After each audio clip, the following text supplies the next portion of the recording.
If you were born into a rural Scottish family living along the Atlantic coast a few hundred years ago, the first thing you would learn is that the weather was not interested in you at all. It did not care how old you were, how hard you worked, or how small your children happened to be. Wind arrived when it wanted. Rain followed, sometimes sideways, occasionally upward. And winter was less a season than a long-term condition. This is where the stone cabin enters the story. Not heroically, not elegantly, just quietly, like a thick, stubborn object refusing to collapse. Scottish stone cabins were not designed to be comfortable. They were designed to still exist the next morning. Comfort was optional. Survival was not. Families built them low to the ground, partly to reduce exposure to wind, and partly because building upward would have required optimism. Thick stone walls, often 2 to 3 feet wide, acted as the main defense against Atlantic storms. These walls were not decorative. They were heavy, uneven, and slightly damp, even on good days. Inside, light was scarce. Windows were small, sometimes just narrow openings, because large windows had a habit of becoming entry points for wind, rain, and regret. Glass was rare and expensive. Shutters were common. When storms hit, shutters stayed closed, and daylight became more of a memory than an actual feature. The roof was usually thatched, weighted down with ropes and stones to prevent it from leaving during high winds. This system worked most of the time. When it didn't, families simply repaired the roof afterward. Complaining was not productive. The Atlantic was not taking feedback. Fire was the emotional center of the cabin. A peat fire burned slowly, producing heat, smoke, and a general atmosphere of endurance. Chimneys were often inefficient or non-existent, which meant smoke filled the interior before eventually escaping through the roof. Everyone smelled like smoke. Everything smelled like smoke. This was considered normal. The fire served multiple purposes. It cooked food, it dried clothes eventually, it warmed hands that had been cold since childhood, and it reminded everyone that if the fire went out during a storm, the situation would become noticeably worse. Furniture was minimal: a rough table, a few stools, straw bedding laid directly on the floor or on wooden platforms. Privacy did not exist in any meaningful sense. Families slept together, partly due to limited space, and partly because body heat was a valuable shared resource. Animals sometimes lived indoors as well. Not because it was charming, but because animals produced heat and had a tendency to die if left outside during storms. Chickens, goats, or sheep might occupy a corner of the cabin, contributing warmth, noise, and a strong smell that blended seamlessly with the rest of the environment. Daily life revolved around weather management. Clothing was layered, repaired repeatedly, and almost never fully dry. Wool was essential. It stayed warm when wet, which was fortunate because it was usually wet. Families timed their work around storms, tides, and daylight, none of which were especially reliable. Food was simple and repetitive. Oats, barley, root vegetables, and whatever fish or livestock could be kept alive. Meals were practical, filling, and not particularly exciting. This was fine. Excitement was not the goal. Children grew up quickly, not emotionally but functionally. They learned early how to carry peat, mend clothing, and avoid standing directly in the path of incoming wind. Education came second to survival. Literacy was useful, but knowing how to keep a fire alive during a gale was more immediately relevant. The stone cabin, for all its flaws, worked. It did not stop the storm. It did not make life easy. It simply created a small pocket where Scottish families could remain alive while the Atlantic did what it always did. And that, quietly, was enough. Life inside a Scottish stone cabin did not follow a strict schedule so much as a loose agreement with daylight and exhaustion. People woke when it was light enough to see the floor and slept when the fire grew low and the wind sounded slightly louder than usual. Clocks were unnecessary. The weather was a far more reliable authority. Morning began with assessing damage, not dramatically, just a quiet look around to see what the storm had moved, loosened, or soaked through during the night. Was the thatch still in place? Had water crept in along the walls? Was the peat fire still alive, or merely pretending to be? These questions were answered without conversation. Everyone already knew what needed to be done. Stone cabins were cold by default. Even with a fire, warmth did not travel very far. It hovered near the hearth, reluctant to explore the rest of the room. People learned to sit close, stand when necessary, and accept numbness as a normal sensation. Fingers were stiff, toes were colder. This was not an emergency. It was Tuesday. The walls, while excellent at resisting wind, also trapped moisture. Rainwater seeped slowly through stone, leaving the interior permanently cool and slightly wet. Clothing never fully dried, wooden tools warped. The floor, usually packed earth or stone, remained cold enough to discourage bare feet for most of the year.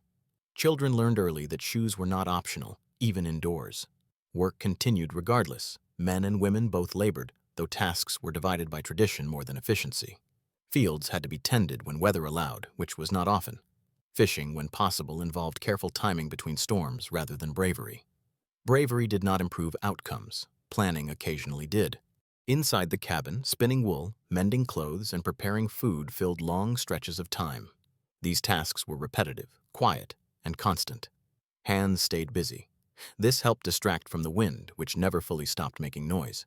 Stone cabins reduced the force of the storm, but not its opinion. Meals were eaten slowly, partly because food was hot only briefly, and partly because there was nowhere else to be. Conversation was minimal, not because people were unhappy, but because there was little new information to exchange. The weather remained bad. The cabin remained intact. This was good news. Smoke was a permanent feature of daily life. Eyes watered. Throats felt dry. Coughing was common and not alarming. The concept of indoor air quality had not yet arrived in Scotland. Instead, smoke acted as an additional layer of preservation, discouraging insects and making it difficult for anything delicate to survive. Night brought no real separation from day. Darkness increased. The fire became more important. Sounds from outside grew louder and less specific. Wind pushed against the walls. Rain tested the roof. Sometimes the entire structure seemed to sigh under pressure. Stone cabins did not creak dramatically. They absorbed sound and endured quietly. Sleeping arrangements were practical. Straw mattresses offered minimal comfort but some insulation from the floor. Blankets were heavy and smelled like peat smoke and wool. Families slept close, not out of affection but efficiency. Shared warmth mattered. Personal space did not. Illness was treated with patience and hope. Medical knowledge was limited, and access to help even more so. Rest, warmth, and time were the primary remedies. Stone cabins provided at least two of these, sometimes all three if the weather cooperated briefly. Despite everything, people survived. Not triumphantly, just steadily. Children grew, elders aged. The cabin remained. It did not offer happiness, ambition, or excitement. It offered resistance, against wind, against rain, against the Atlantic's persistent attempts to reclaim the land. And for Scottish families living in the path of endless storms, resistance was the most valuable feature a home could have. Still calm, still understated. The weather continues to exist. Over time, Scottish families developed an unusually practical relationship with their stone cabins. They did not expect improvement. They expected consistency. A wall that stayed upright, a roof that mostly remained attached, a door that opened even if it complained loudly while doing so. These expectations were generally met. Maintenance was constant but never discussed as a separate task. It was simply part of living. Stones loosened by frost were reset. Gaps in the walls were packed with mud, moss, or whatever was available and willing to stay put. Thatch was replaced strand by strand. None of this was considered construction. It was closer to prolonged negotiation with gravity and wind. The cabin's location mattered. Families often built near slopes or low rises, not for the view, but to encourage water to move away from the structure rather than directly through it. Drainage was an ongoing concern. Water had an impressive ability to find its way inside regardless of effort. Success was measured by reducing inconvenience, not eliminating it. Inside, storage was minimal and carefully planned. Food was kept where rodents were least likely to find it, which was never entirely secure. Hanging items from beams helped, though beams themselves were not immune to damp. Salted meats and dried fish lasted longer, but only just. Spoilage was a constant possibility, handled with cautious inspection rather than optimism. Clothing repair consumed a large portion of daily life. Wool garments were patched repeatedly, sometimes becoming more patched than original material. This was efficient.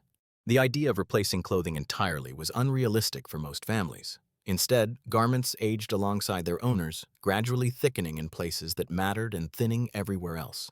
Children were incorporated into work as soon as they could stand without falling over. Small hands carried small loads. Larger responsibilities followed naturally. Childhood was not shortened intentionally. It simply had other priorities. Play existed but quietly, and often involved tools that doubled as work instruments. During storms, outdoor activity ceased entirely. These were the days when the cabin proved its worth. Families stayed inside, listening to wind move across stone rather than through it. Water might drip from the ceiling in polite but persistent intervals. Buckets were placed. Adjustments were made. No one panicked. Panic did not improve architecture. Sound inside a stone cabin behaved differently. Voices were softened. Wind became a constant background presence rather than a sharp intrusion. This created a strange sense of enclosure, even while the storm continued just beyond the walls. The cabin did not block the Atlantic. It translated it into something survivable. Community existed, but travel between cabins was limited by weather and terrain. Visits were planned carefully and often postponed. When neighbors did arrive, they brought news, assistance, or both. These visits were practical exchanges rather than social events. Time was spent indoors, close to the fire, sharing space without excessive ceremony. Religious or cultural rituals took place quietly within these structures as well. There was little room for spectacle. Faith, like architecture, focused on endurance rather than display. Prayers were practical, traditions adapted to limited space and unpredictable schedules. As years passed, cabins accumulated evidence of life lived inside them. Soot darkened the ceiling. Floors wore smooth in specific paths. Walls bore marks from tools, furniture, and generations of hands steadying themselves against the cold. None of this was decorative. It was documentation. What the stone cabin ultimately provided was not shelter in the modern sense. It did not insulate fully. It did not promise comfort. It did not improve morale on particularly bad days. What it offered was time. Time to grow crops when possible. Time to raise children. Time to wait out storms without being removed from existence. In a landscape shaped by wind and water, the cabin became an extension of the land itself. Heavy, unmoving, slightly miserable, but present. And presence in Atlantic Scotland was the primary achievement. Nothing dramatic happens. The cabin continues doing its job. As seasons passed, Scottish families became very good at recognizing which discomforts were dangerous and which were simply inconvenient. Cold, for example, was constant but manageable. Sudden silence during a storm, however, often meant something had broken. Usually the roof, occasionally something worse. Experience taught these distinctions quietly and repeatedly. The stone cabin was not sealed in any modern sense. Wind still found its way in, particularly through the door. Doors were thick, wooden, and rarely a perfect fit. Cloth, moss, or spare wool was sometimes packed into gaps. This helped slightly. Expectations remained low. Fire management was treated with careful attention. Peat was cut, dried, and stored whenever weather allowed. A family without enough peat for winter faced a much more serious problem than a family with a leaking wall. Fires were kept low and steady. Flames were not encouraged to behave enthusiastically. Enthusiasm led to accidents. Lighting was minimal. The hearth provided most of it. Candles existed but were used sparingly. Oil lamps were rare in poorer households. As a result, evenings were long and visually quiet. Activity slowed. Work became more tactile than visual. People relied on memory, habit, and hands that knew their tasks well. The cabin's interior layout changed little over time. Rearranging furniture was unnecessary and exhausting. Items stayed where they were most useful. Paths formed naturally across the floor. These paths were followed carefully, especially in low light. Stubbing a toe was an avoidable problem, and therefore unacceptable. Weather dictated emotional tone more than events did. Calm days brought cautious optimism. Storm days brought patience. Prolonged storms brought a kind of resignation that was neither despair nor acceptance, but something practical in between. The cabin absorbed much of this mood, becoming a place where time passed without clear markers. Children learned weather patterns before they learned stories. They could tell when rain would worsen by sound alone. Wind direction was noted instinctively. These skills were not taught formally. They were absorbed through exposure, much like dampness. Meals remained predictable, variations were rare and appreciated without comment. Food was eaten warm when possible, and cold when not. Waste was minimal. Leftovers were incorporated into the next meal without discussion. Hunger was treated as a signal, not a complaint. When illness struck during winter, the cabin became both shelter and confinement. Isolation increased. Help from outside was uncertain. Families relied on heat, rest, and shared labor. Children took on more work when adults could not. This shift happened without ceremony. Survival required flexibility. Despite the harshness, cabins were often inherited and maintained across generations. Stones were reused, walls were repaired rather than replaced. A cabin that had already survived decades of storms was considered trustworthy. New construction was avoided unless absolutely necessary. Known misery was preferable to unknown failure. The surrounding landscape offered little mercy. Thin soil, exposed rock, and relentless weather limited agricultural success. The cabin compensated by refusing to be removed. It did not improve the land. It simply remained where it was placed, year after year, season after season. In this way, the stone cabin became less of a building and more of a condition. Life did not happen inside it so much as around it. Storms passed. People aged. The cabin stayed. And staying in Atlantic Scotland was the hardest part. Over the years, families living in stone cabins developed habits that looked strange to outsiders, but made perfect sense inside thick walls and constant damp. One of these habits was acceptance. Not passive acceptance, but a practical understanding that resistance only worked when applied selectively. You did not fight the weather, you prepared for it, adjusted to it, and waited for it to finish speaking. Clothing was layered with intention, not fashion. Wool closest to the skin, heavier wool over that, and something repaired so many times it barely qualified as clothing anymore on top. When garments finally failed, they were cut down, repurposed, or turned into insulation. Nothing was wasted. Waste suggested poor planning. Hands were permanently rough. This was not remarked upon. Soft hands were a sign of either childhood or unrealistic expectations. Skin cracked in winter, healed slightly in summer, and repeated this cycle until it stopped mattering. Pain was acknowledged briefly and then ignored. The cabin smelled of long use. Smoke, damp wool, peat, animals, and stored food blended into a single persistent atmosphere. Fresh air was appreciated but not trusted. Open doors invited wind, windows invited rain. The interior smell, while not pleasant, was at least predictable. Storm nights were the most revealing. Wind pressed against the walls with determination. Rain tested every weakness. Sometimes water entered anyway, dripping politely from ceiling beams. Buckets were placed. Adjustments were made. Sleep continued in shorter intervals. No one expected uninterrupted rest during an Atlantic storm. Children learned to sleep through noise. The wind's volume fluctuated constantly, but its presence never fully disappeared. This became a kind of lullaby. Silence, when it arrived, felt unsettling. It usually meant the storm had passed, which brought new tasks rather than relief. Social life was limited and intensely local. Cabins formed small clusters, connected by paths that were usable only in decent weather. News traveled slowly. Changes arrived gradually. The outside world existed, but it did not interfere often enough to be distracting. Festivals and gatherings, when they occurred, were subdued. Space limited movement. Firelight limited visibility. Music, if present, was quiet enough to coexist with the building's acoustics. Celebration was real, but contained. Excess energy had nowhere to go. The cabin also shaped expectations about the future. Long-term plans were flexible by necessity. Crops might fail. Animals might not survive winter. Storms might rearrange priorities overnight. Families planned cautiously and adjusted often. Optimism existed, but it was understated. Children raised in these conditions grew into adults with an unusual sense of scale. They understood what could be controlled and what could not. This awareness did not make life easier, but it made disappointment less surprising. Stone cabins were effective teachers in this regard. As years turned into decades, cabins bore quiet witness to lives lived almost entirely within their reach. Births, deaths, meals, storms, repairs. Nothing dramatic. Everything important. The walls absorbed it all without comment. In the end, the success of a stone cabin was measured simply. If the family was still there, the cabin had done its job. No praise was required. No improvements demanded. It had resisted the Atlantic for another season, and for the people inside, that was enough to begin again tomorrow.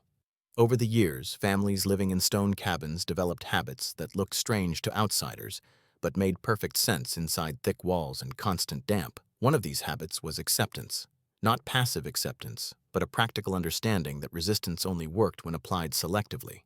You did not fight the weather, you prepared for it, adjusted to it, and waited for it to finish speaking. Clothing was layered with intention, not fashion. Wool closest to the skin, heavier wool over that, and something repaired so many times it barely qualified as clothing anymore on top. When garments finally failed, they were cut down, repurposed, or turned into insulation. Nothing was wasted. Waste suggested poor planning. Hands were permanently rough. This was not remarked upon. Soft hands were a sign of either childhood or unrealistic expectations. Skin cracked in winter, healed slightly in summer, and repeated this cycle until it stopped mattering. Pain was acknowledged briefly and then ignored. The cabin smelled of long use. Smoke, damp wool, peat, animals, and stored food blended into a single persistent atmosphere. Fresh air was appreciated but not trusted. Open doors invited wind. Windows invited rain. The interior smell, while not pleasant, was at least predictable. Storm nights were the most revealing.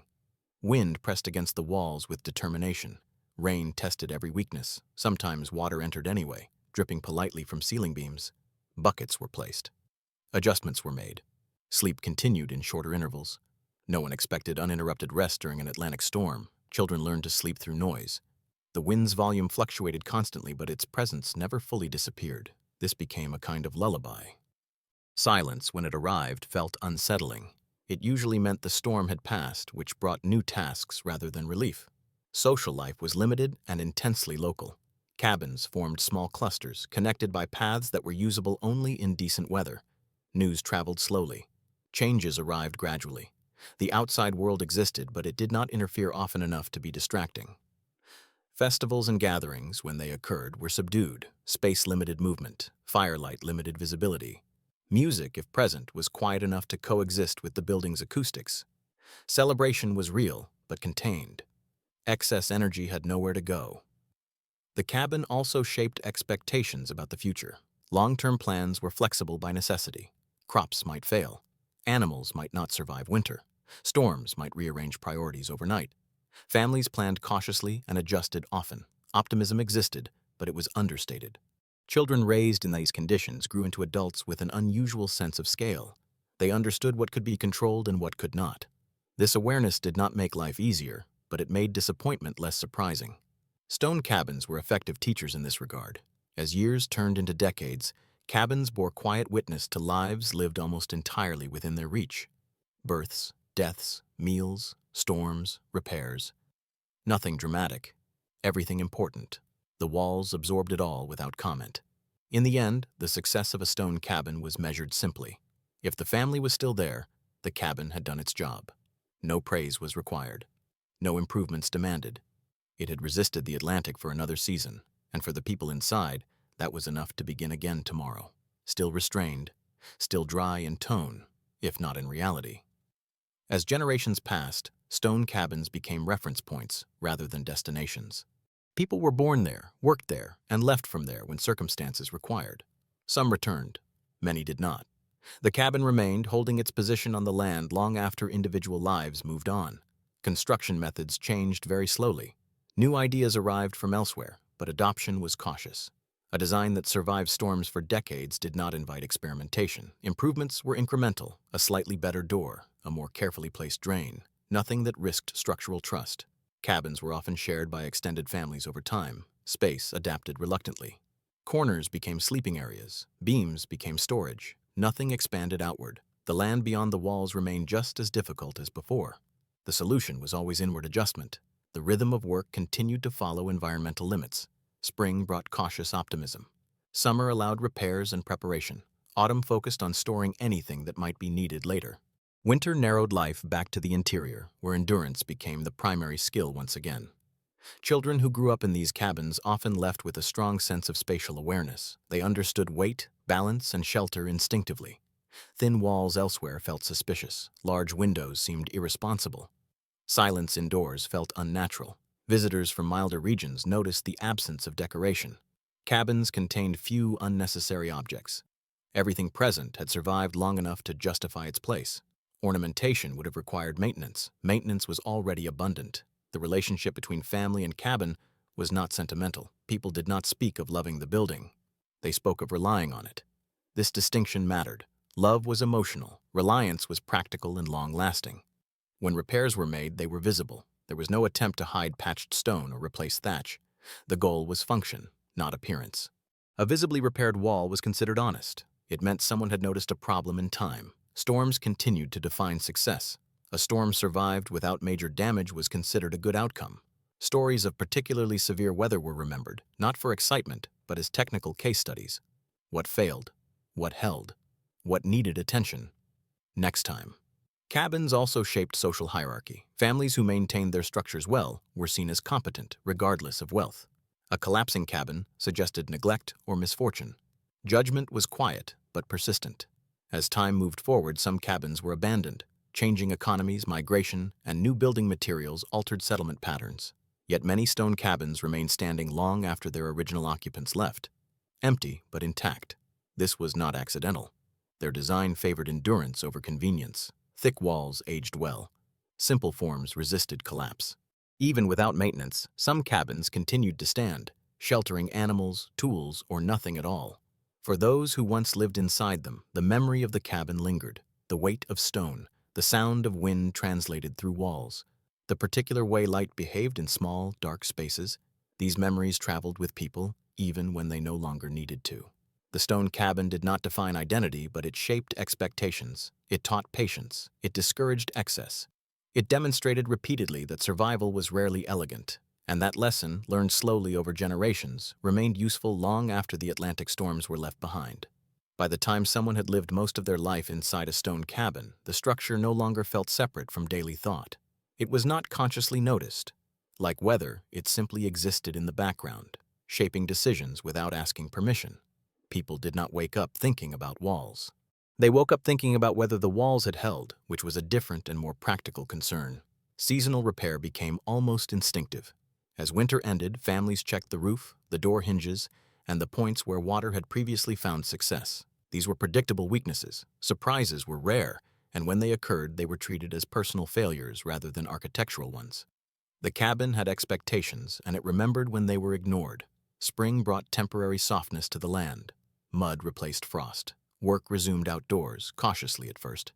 The cabin doors stayed open longer, though never unattended. Fresh air entered. It was tolerated briefly, then shut out again when the wind reminded everyone why doors existed. Summer allowed improvements, though improvement was defined narrowly. A straighter wall, a better drainage channel, slightly drier storage. No one attempted comfort as a primary goal. Comfort attracted disappointment. Durability did not. Children who reached adulthood in these cabins often carried a quiet confidence, not bravado.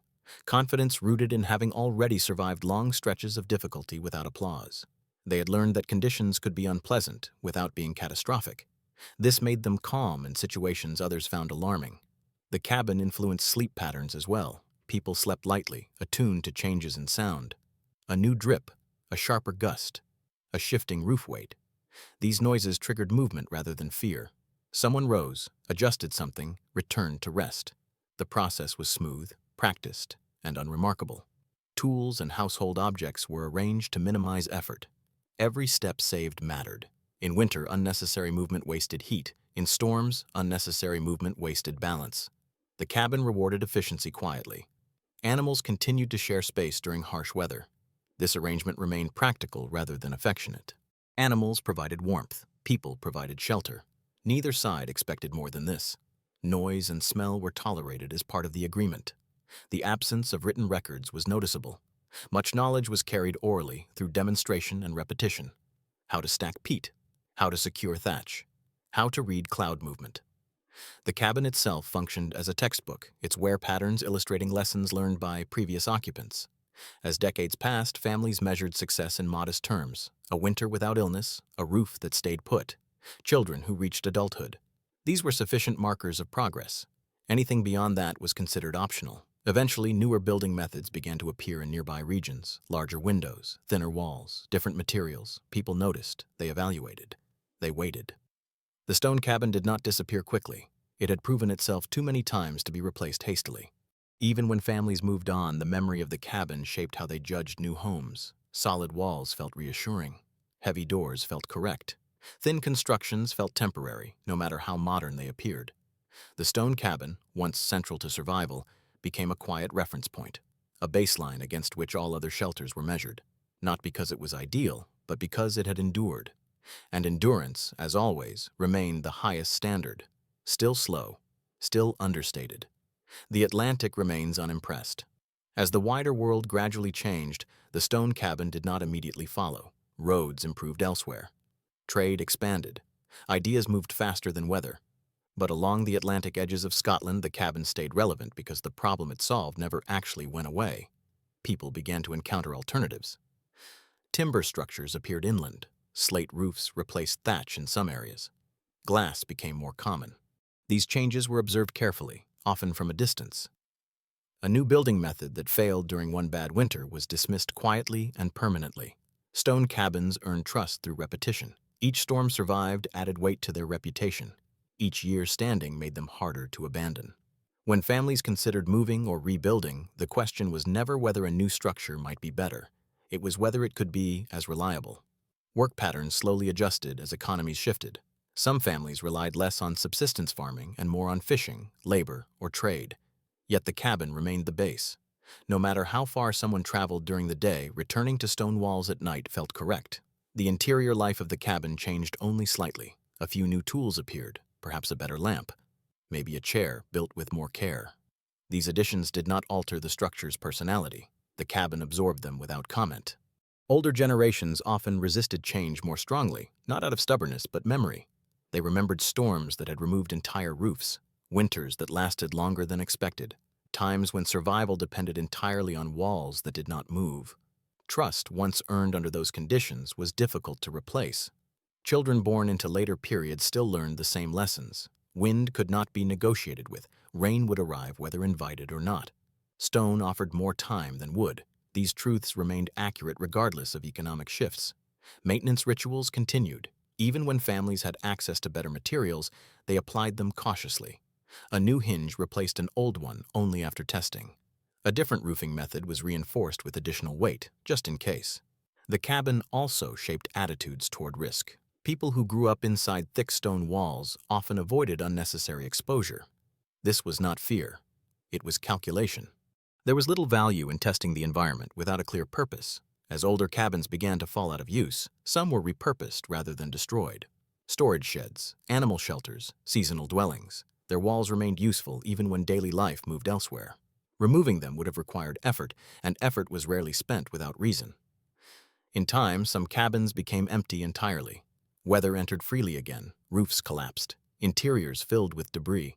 Even then, walls often stood for years afterward, outlines of former lives etched into the landscape. People passing these ruins understood what they were seeing, not failure, completion. The cabin had done its job long enough to outlive the conditions that required it. Memory of life inside stone cabins lingered longer than the buildings themselves. Stories, habits, and expectations traveled forward through generations. The understanding that shelter was not about comfort but about persistence remained deeply rooted. The Atlantic did not soften, it did not adjust to modernization. It continued as before. The cabin's legacy was proof that adaptation, not conquest, had always been the more reliable strategy. And that quiet lesson stayed relevant long after the storms themselves blurred into routine. The pace is unhurried. The cabin continues to exist, indifferent. By this point, families who had lived multiple generations in stone cabins had internalized subtle rhythms of life. They knew the sound of wind shifting across the walls, the gentle drip of rain in specific corners, and the moments when the fire's glow barely reached the farthest edges of the room. These were signals, not nuisances. Attention to them was survival, and it was habitual. Daily routines were quiet and repetitive.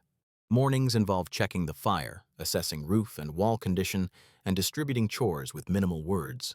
Children were expected to participate from early age, stacking peat, carrying water, or tending small animals. These activities required neither enthusiasm nor complaint. They required steadiness. The fire was central to all activity.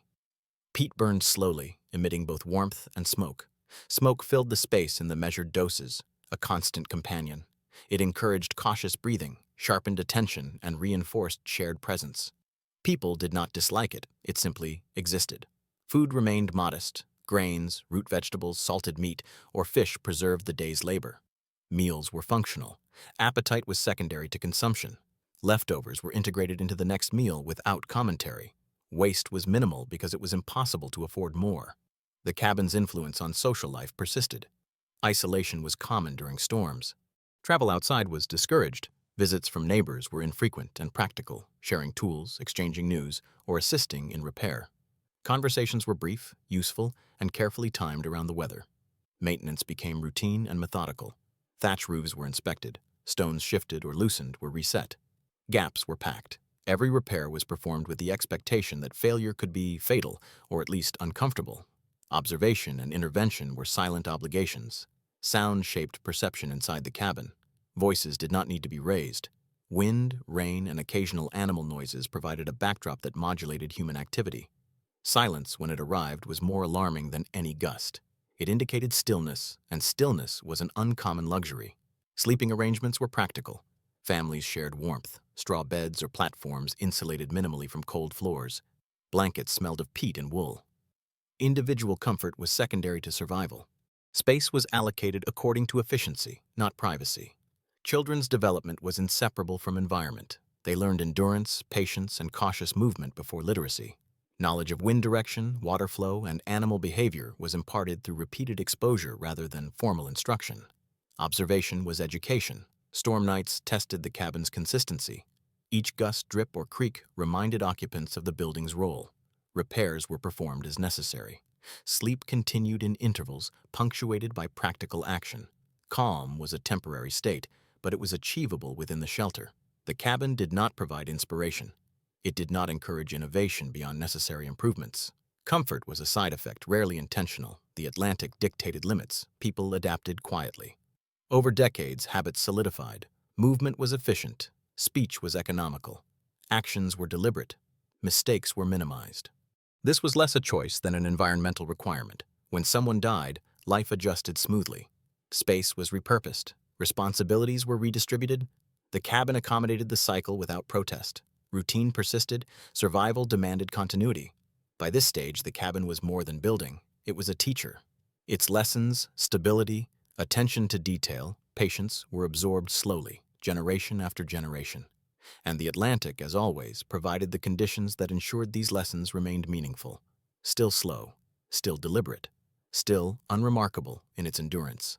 As families continued to inhabit stone cabins over decades, the line between the occupants and the building became subtle. They moved together as a single system. Walls dictated paths, roofs dictated timing, fire dictated warmth. Life flowed in quiet, repeated patterns. Surprises were rare, and when they occurred, they were treated as manageable disturbances rather than crises. The winter months remained the most defining. Daylight hours shortened, cold intensified. Fires had to be tended constantly. Clothing, layered and patched countless times, was worn consistently, regardless of odor or comfort. Personal preferences were secondary. Survival dictated choices. Maintenance habits deepened. Roofs were reinforced with ropes and stones. Thatched materials were repositioned. Stones shifted by frost were carefully reset. These tasks were completed without discussion, without urgency, without celebration. Function took precedence over noticeability. Children continued their education through observation and participation. They understood storm rhythms, wind direction, and water patterns before learning formal reading or writing. Practical knowledge outweighed theoretical knowledge. Failure to notice a subtle drip or shifting stone was noted silently and corrected. Habit replaced instruction. The cabin's interior remained minimalistic. A simple table, stools, and straw bedding were the sum of material needs. Space was organized efficiently. Pathways across the floor were followed meticulously. Deviations were unnecessary. Comfort and decoration were negligible.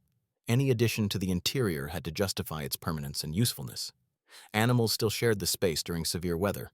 Their warmth contributed to the cabin's ecosystem. Noise, smell, and occasional mess were tolerated as a cost of survival. Families learned to coexist with these companions without sentimentality.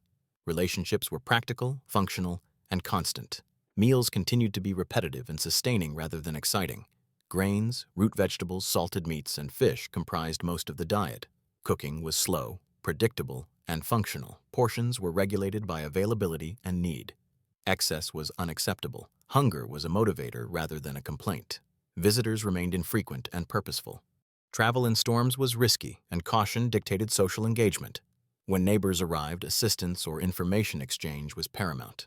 Conversation remained minimal, practical, and context-driven. The outside world existed but intruded only sporadically. Sleeping patterns were dictated by environment rather than preference. Shared warmth and proximity to fire dictated position. Rest was light and intermittent during storms. Silence was rare.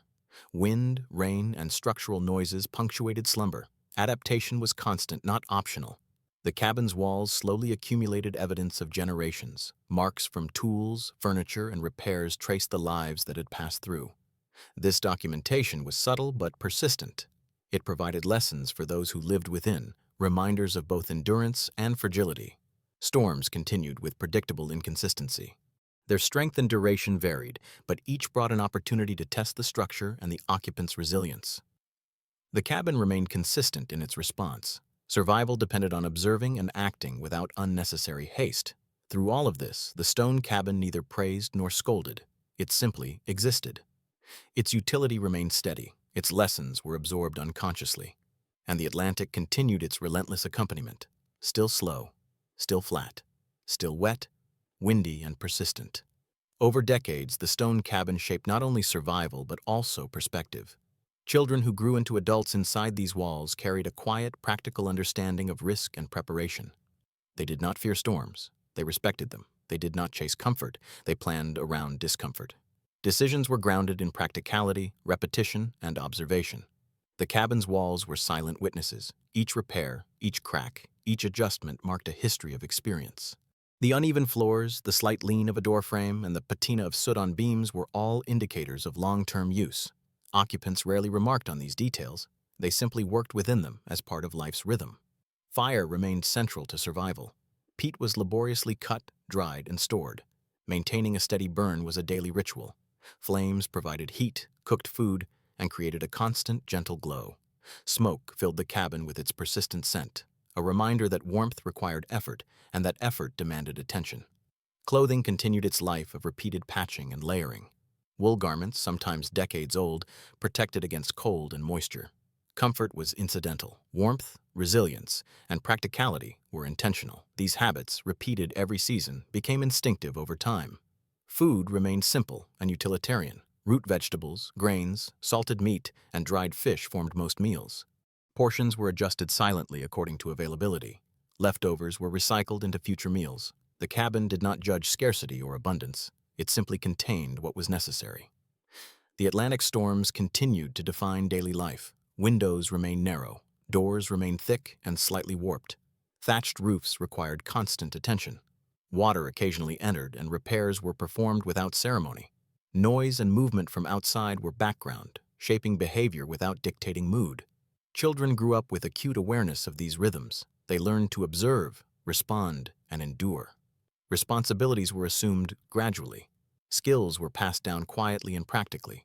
Survival did not require dramatics. It required attention. Animals, when present, contributed to both warmth and work. They were tolerated in proximity to humans. Noise, smell, and movement were accepted as part of the ecosystem.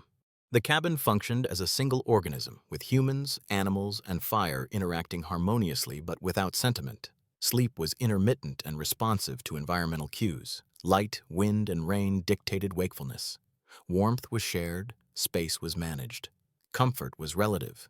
Adaptation was constant. The Atlantic was never polite, and the cabin trained its inhabitants to notice without panicking.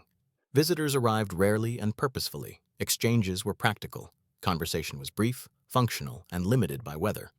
The cabin remained the dominant influence on daily life. Social norms adapted around it. The world beyond the walls existed but rarely interfered. And as the Atlantic winds continued their ceaseless presence, the stone cabin remained, indifferent to time, people, or generations, quietly allowing life to persist in its carefully measured way. Still slow, still flat. The cabin continues its quiet, enduring existence. Over years, stone cabins became almost inseparable from the lives within them. People adapted to the building as much as it adapted to the wear of time. Small quirks, slight drafts in corners, creaking roof beams, uneven stone surfaces were noted but not lamented. They were understood as permanent companions rather than obstacles. The interior remained minimal. Furniture was sparse and functional. A rough table, a few stools, straw bedding, and storage for food and tools constituted the essentials. Space was organized for movement efficiency, not comfort. Paths across the floor were followed methodically. The repetition of this organization created familiarity and reduced unnecessary effort. Fire remained a central focus. Peat burned slowly, producing warmth and smoke. Smoke lingered, permeating everything inside. Eyes watered occasionally, but this was normal. The fire allowed cooking, drying of clothing, and the shared comfort of heat. It also dictated much of daily timing, as activity clustered around its presence. Meals continued to be modest and functional. Grains, root vegetables, preserved meats, and fish comprised most food. Hunger was not dramatized but acknowledged. Leftovers were carefully integrated into the next meal. Waste was minimized. The cabin tolerated nothing frivolous. Children learned the rhythms of survival early. They observed wind patterns, rainfall, and animal behavior. They participated in household tasks almost from infancy. These lessons were practical, repetitive, and absorbed without formal teaching. Observing carefully was valued over verbal instruction. Storms persisted. Wind pressed against walls, rain tested roofs, and the Atlantic made its presence known. The cabin resisted quietly. Repairs were made efficiently without fuss. Occupants adapted immediately to changing conditions. Noise, discomfort, and dampness were constants, not emergencies. Animals continued to share the space during inclement weather. Warmth, movement, and noise were managed rather than avoided. The cabin functioned as a system, balancing humans, animals, and environment with muted cooperation. Sleep remained intermittent and light, influenced by environmental cues. Shared warmth was essential. Proximity to fire dictated position. Silence was rare, and when it occurred, it was sometimes unsettling. Adaptation, rather than comfort, defined rest. Visitors were occasional and purposeful. Exchanges of information or assistance were brief. Extended social interaction was limited by weather and space. The cabin dictated how relationships were conducted, emphasizing practicality over leisure. Knowledge of the building and its environment was passed down across generations. Patterns of maintenance, risk assessment, and storm survival became instinctive. The Atlantic continued its steady assertion, and the cabin ensured that life endured within the walls. Through decades of repeated patterns, the cabin became a teacher of patience, attention, and resilience. It neither rewarded nor scolded. It simply allowed survival. And for those living along the Atlantic, survival was both the goal and the measure of success. Still slow, still quiet, still entirely unimpressed by human effort. By now, the stone cabin had established itself as a steady, silent presence in the lives of its inhabitants. Its walls absorbed decades of storms, human activity, smoke, and dampness without complaint. Occupants had internalized its rhythms. They did not speak of the cabin as remarkable, it simply existed, and that was sufficient. Daily life continued to follow predictable cycles. Morning inspections checked fire, roof, and walls. Chores were performed efficiently. Peat was stacked, tools maintained, food prepared. The repetition was deliberate. Each action was designed to minimize exposure to cold, damp, and wind. There was no rush, only methodical attention. The cabin's interior remained sparse. Furniture was functional, rough tables, stools, and straw bedding. Paths across the floor were habitual, worn smooth by decades of repetition. Items were positioned where they were needed, rarely moved without reason. Efficiency dictated order. Aesthetics were irrelevant. The fire remained the emotional and practical center. It produced heat, light, and smoke. Smoke was pervasive and unavoidable. Eyes watered, clothes absorbed the scent. Over time, people barely noticed. The fire dictated daily rhythm. When work could be done, when meals could be prepared, when sleep could be attempted. Meals remained basic and utilitarian. Oats, root vegetables, salted meat, and fish were common. Portions were adjusted as needed. Leftovers were incorporated into subsequent meals without commentary. Hunger was practical, not dramatic. Food scarcity demanded attention but rarely emotion. Children's education continued to be observational. They learned to read weather, predict wind shifts, and understand the behavior of animals. Practical skills. Carrying peat, maintaining tools, tending fire took precedence over literacy or entertainment. Mistakes were noted quietly and corrected efficiently. Storms remained an omnipresent concern. Doors and windows were reinforced as needed. Thatched roofs were examined frequently. Leaks were tolerated only minimally. Occupants adapted immediately to any changes in conditions. The Atlantic dictated rules. The cabin moderated them, just enough to allow life to continue. Animals shared space as before. Warmth was exchanged. Noise and smell were integrated into the household routine. The cabin functioned as a living system, balancing human and animal needs with environmental pressures. Sleep continued to be light and reactive. Proximity to fire and to others provided warmth. The cabin dictated rest patterns rather than comfort. Silence was rare. Intermittent noise from wind, rain, or animals was constant. Adaptation replaced ease. Visits from neighbors remained infrequent and purposeful. Assistance, information, or resource exchange defined interactions. Social contact was shaped by the cabin, weather, and necessity.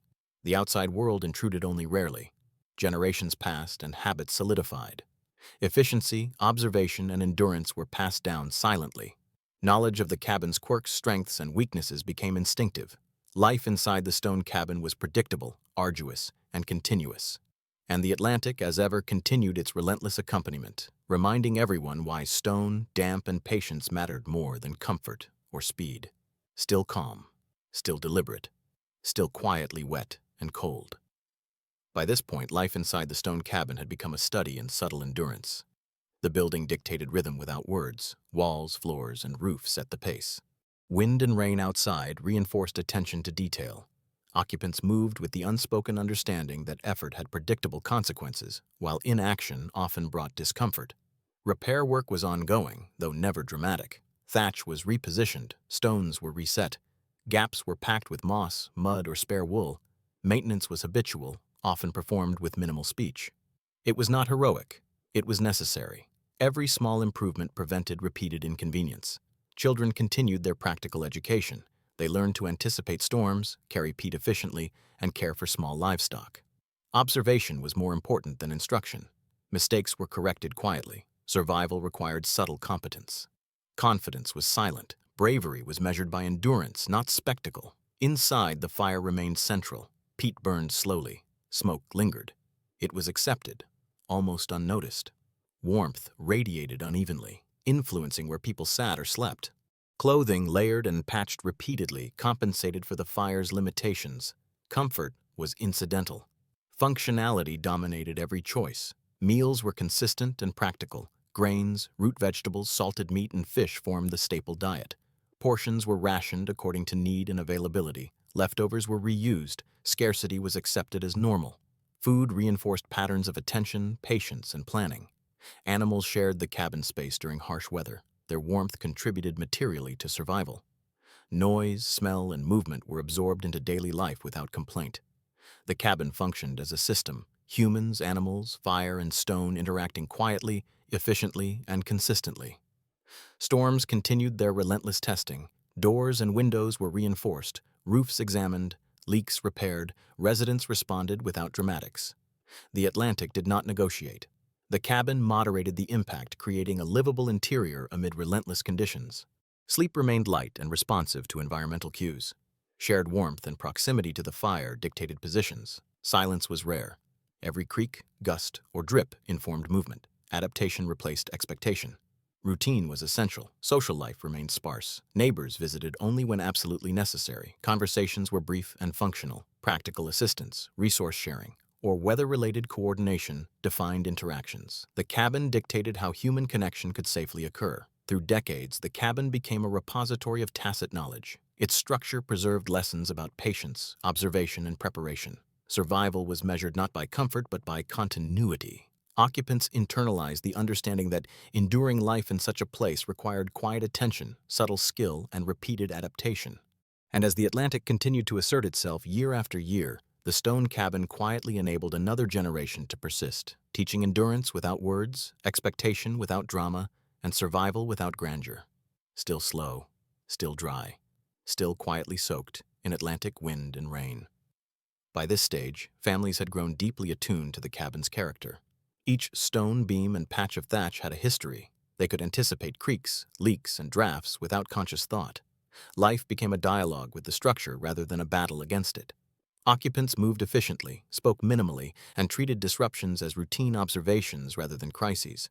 The cabin's interior remained unchanging. Furniture was sparse and functional, a table, stools, and straw bedding. Paths across the floor were worn smooth over generations. Items were always returned to practical locations. Comfort remained secondary. The emphasis was on minimizing effort, conserving warmth, and maintaining routine. Fire continued to dominate daily life. Peat burned slowly, producing warmth and a persistent haze of smoke. Smoke was unavoidable, accepted, and almost unnoticed after years of exposure. The fire dictated activity meals, chores, mending, and sleep revolved around its presence. Warmth extended only so far. Efficiency and positioning mattered more than luxury. Meals were utilitarian and repetitive. Grains, root vegetables, salted meats, and fish were staples. Portions were moderated by availability. Leftovers were reused. Food scarcity was a constant silent teacher. Each meal reinforced the understanding that sustenance was a process, not a pleasure. Children, now moving into adolescence, acquired skills essential for survival. Observing wind patterns, managing fire, carrying peat, and tending animals became second nature. Education remained practical rather than formal. Mistakes were corrected quietly. Adaptation, patience, and attention were valued more than curiosity or ambition. Storms remained relentless. Doors were reinforced. Roofs were inspected. Minor leaks were repaired. Adaptation, not panic, defined the response. The Atlantic dictated conditions. The cabin translated them into survivable experience. Noise, cold, and damp were constants. Animals continued to share living space. Their warmth, movement, and occasional mess were integrated into daily routines. The cabin functioned as a system, balancing human, animal, and environmental needs without requiring complaint or discussion. Sleep remained reactive. Light, wind, and rain informed rest patterns. Shared warmth was essential, silence was scarce. Every small sound prompted adjustment, movement, or observation. Comfort was subordinate to persistence. Visitors were still rare and functional. Neighbors came for practical assistance, advice, or the exchange of resources. Conversation remained brief and purposeful. Social norms adapted to weather, space, and the cabin's dictates. The outside world remained distant but occasionally informative. Over decades, knowledge and skills passed through generations silently. Observation replaced instruction. Awareness replaced fear. The cabin, unchanged in essence, instilled endurance, attention to detail, and quiet resilience. Life persisted within stone walls, guided by experience rather than expectation, and shaped by the Atlantic's persistent, unrelenting presence. Still slow, still unadorned. The cabin continues its patient vigilance. By now, families had become entirely synchronized with the cabin's presence. Movement, speech, and labor followed rhythms dictated by walls, wind, and fire.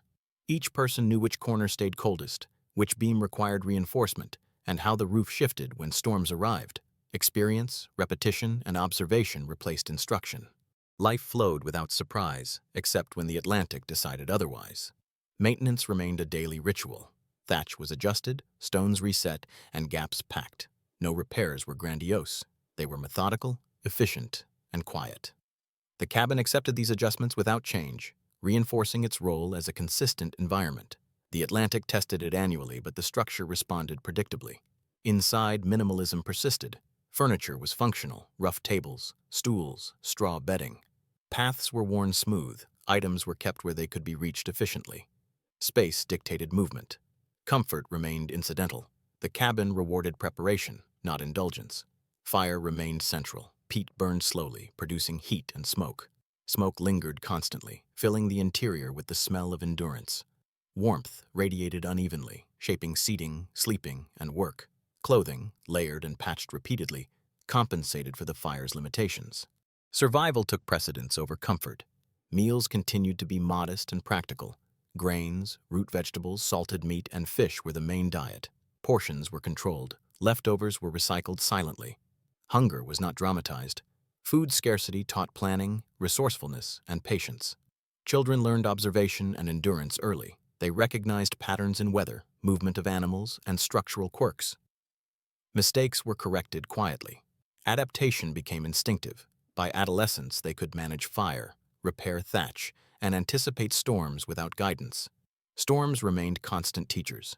Doors and windows were reinforced, roofs inspected, leaks repaired promptly. Adaptation replaced panic. Noise, cold, and damp were constant background conditions. The Atlantic dictated circumstances. The cabin allowed survival. Animals continued to share the cabin space. Warmth and movement were tolerated. Noise and smell became accepted elements of the environment. The cabin functioned as a living system, integrating human, animal, and environmental needs. Sleep remained reactive. Light, wind, and rain shaped rest patterns. Shared warmth dictated positions. Silence was rare. Every creak, drip, and gust was accounted for. Comfort was secondary. Endurance was primary. Visitors remained occasional and practical. Assistance, advice, and exchange of resources were brief and purposeful. The cabin dictated social interaction. The outside world rarely intruded except as a measured, functional necessity. Over decades, tacit knowledge accumulated. The cabin taught attention, patience, and resilience without instruction. Life persisted quietly within stone walls. The Atlantic continued its relentless accompaniment, and survival remained the highest form of achievement. Still slow, still quietly enduring. The Atlantic continues its relentless accompaniment. By this stage, families and cabin had become inseparable in their rhythm. Movement, chores, and speech followed the subtle cues of walls, wind, and fire. The slightest change, a shifting stone, a drop of rain, a whisper of wind, was noticed immediately. Experience and repetition shaped instinct, and instinct dictated action. Life flowed smoothly, without drama, except for the occasional storm. Repairs continued methodically. Thatch was repositioned, stones reset, gaps packed. Nothing was flashy or celebratory. Maintenance was routine, efficient, and quiet. The cabin, stoic and patient, responded predictably. It allowed survival but never promised comfort. The Atlantic tested it annually, but its consistency made endurance possible. The interior remained minimalist. Furniture consisted of rough tables, stools, and straw bedding. Paths were worn smooth. Items stayed where they belonged. Efficiency dictated movement. Comfort remained incidental. The cabin rewarded preparation, observation, and subtle skill. Fire remained the heart of activity. Peat burned slowly, producing warmth and smoke. Smoke filled the air, almost unnoticed after years of habituation. Warmth extended only so far. Clothing, layered and patched repeatedly, compensated for the fire's limitations. Survival was measured, not celebrated. Meals remained simple. Grains, root vegetables, salted meat, and fish were staples. Portions were adjusted silently. Leftovers were reused. Scarcity was a practical teacher. Food reinforced awareness, patience, and resourcefulness. Children continued their education through observation and participation. They learned to read weather patterns, manage fire, carry peat efficiently, and tend to animals. Mistakes were corrected quietly. Adaptation became instinctive. By adulthood, these skills were second nature. Storms persisted. Doors, windows, and roofs were inspected frequently. Minor leaks were repaired promptly. The Atlantic dictated conditions. The cabin translated them into survivable patterns. Noise, cold, and dampness were constants, shaping behavior and routine. Animals shared the space during harsh weather. Warmth and movement were integrated seamlessly. Noise and smell were tolerated as part of life. The cabin functioned as a system balancing humans, animals, and environment without sentimentality. Sleep remained reactive. Positions were dictated by shared warmth and proximity to fire. Silence was rare. Every sound informed movement, adjustment, and observation. Comfort was secondary. Adaptation was essential. Visitors remained infrequent and purposeful. Assistance, resource exchange, and practical advice defined interactions. Social norms bent around space, weather, and survival. The outside world existed but intruded sparingly. Generations passed, habits solidified, and knowledge accumulated silently. The cabin remained, teaching attention, patience, and quiet endurance. Life persisted, shaped by stone, fire, and Atlantic wind. The cabin neither praised nor judged, it merely allowed survival. Still slow, still flat. The cabin continues quietly, as it always has. By now, the stone cabin had become the foundation of existence. Walls dictated movement, roof dictated timing. Fire dictated warmth, wind and rain dictated attention. Life moved around these constants, quietly measured and carefully executed. Occupants relied on repetition, observation, and instinct rather than drama or instruction. Survival, not comfort, remained the goal. Maintenance continued methodically. Thatch was adjusted, stones reset, gaps filled with moss, mud, or spare wool. Repairs were quiet and uncelebrated. The Atlantic tested the cabin annually, and the structure responded consistently. It did not falter, and its presence allowed continuity of life. Inside, furniture remained minimal: rough tables, stools, straw bedding. Paths across the floor were worn smooth by decades of repeated motion. Items stayed where they were most needed. Comfort was incidental. Efficiency and survival dominated decision-making. Fire remained central. Peat burned slowly, producing warmth and smoke. Smoke lingered constantly, almost unnoticed after years of exposure. Warmth radiated unevenly, influencing seating, sleeping, and work. Clothing, layered and patched repeatedly, compensated for uneven heat. The cabin dictated activity patterns more than habit or preference. Meals remained simple and utilitarian.